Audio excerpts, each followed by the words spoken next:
আমার সংসারে আমি আর আমার স্বামী থাকি, তো তার ছোটোখাটো আবদার মেটানোর চেষ্টা করি। এখন বাজে রাত 11:30। তার মাংস খাওয়ার ইচ্ছে হয়েছে, তো চলে গেছি আমরা রান্না করতে। সে আমার কাজে হেল্প করছে। তো তার জন্য অনেকেই তাকে বউ পাগলও বলে। তাতে আমার বা আমার স্বামীর কারোরই কিছু যায় আসে না, জানো তো। কারণ লোকের মুখ কখনো বন্ধ করা যায় না, সেটা আমরা এতদিনে বুঝে গেছি।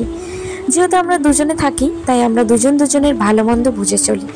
যেহেতু তার মা এখানে থাকে না কিংবা বাবা থাকে না, তাই তাকে কোনো রকম কষ্ট পেতে কখনোই আমি দিই না। আমি চেষ্টা করি সব জায়গাটুকু তার পূরণ করার। আমি চেষ্টা করি আমার সবটুকু দিয়ে তাকে ভালো রাখার। আর যাদের বউ পাগল বলা হচ্ছে না, সমাজে আমি তাদেরই সব থেকে সম্মানীয় ব্যক্তি মনে করি। কারণ একজন চরিত্রহীন পুরুষের থেকে একজন বউ পাগল পুরুষ অনেক সম্মানীয়।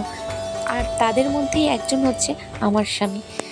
অনেকেই অনেক চেষ্টা করেছে অনেকভাবে যে আমাদের সম্পর্কটাই ভাঙন ধরাতে, কিন্তু কখনোই পারিনি। কারণ আমার স্বামী সবার আগে আমায় বিশ্বাস করে।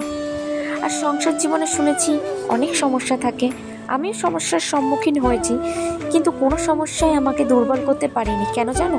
কারণ আমার স্বামীর সাপোর্ট এমনভাবেই আমার কাছে ছিল। তো যাই হোক, আমার স্বামী আমাকে অনেক সাপোর্ট করে, তাই কারোর কোনো কটু কথা বা জোরে কথা আমার শুনতে হয়নি। আশা করি কখনো হবেও না।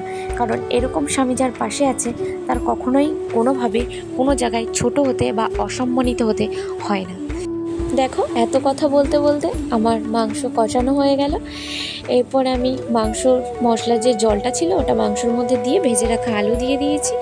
তো তারপরে ভেজে রাখা আলু দিয়ে বেশ কিছুক্ষণ নাড়িয়ে কষিয়ে নিয়ে আবারও জল দিয়ে দিলাম। জল বলতে এবার কিন্তু আমি ঝোলের জন্য জল দিয়ে দিয়েছি। তারপরে আমি কিছুক্ষণ কষিয়ে নিয়ে গরম মশলার গুঁড়ো দিয়ে ভালো করে নেড়ে চেড়ে 1 থেকে 2 মিনিট আমি ফুটতে দিয়েছিলাম আবার।